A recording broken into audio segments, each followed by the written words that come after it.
This is Scott Becker with the Becker Business Podcast, the Becker Private Equity Podcast. Today's discussion is the Tax Bill Cometh. So here's what's going on with the tax bill. The tax bill passed the Senate 50-50 with J.D. Vance passing the tie-breaking vote. As an aside, I generally almost find that legislation is never good when it barely passes anything. So it means that it'd be so rushed across the finish line, so manipulated to make it happen. But that's an aside. The second concept, this bill will now go back to the House. The original version of the House bill only passed by one vote. Now the House will have to reconcile this vote with the Senate vote, and the House has got this real quandary and fascinating situation. No Democrats have voted for this bill on either side.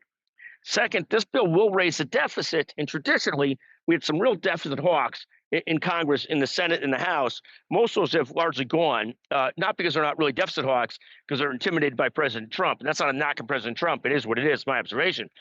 But what you've got now in the House is the House members are generally very subject to intimidation because they're very afraid to vote against their party because they have to win their election and run for election every 2 years, and they always run the risk of being primaried or losing support from the national party.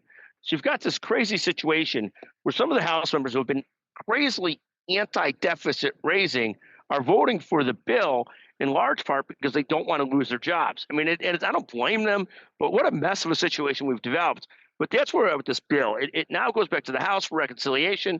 We'll see if they can reconcile it and maintain the very slimmest of margins that they have in the Senate and the House. Literally, the Senate passed the vote of the vice president.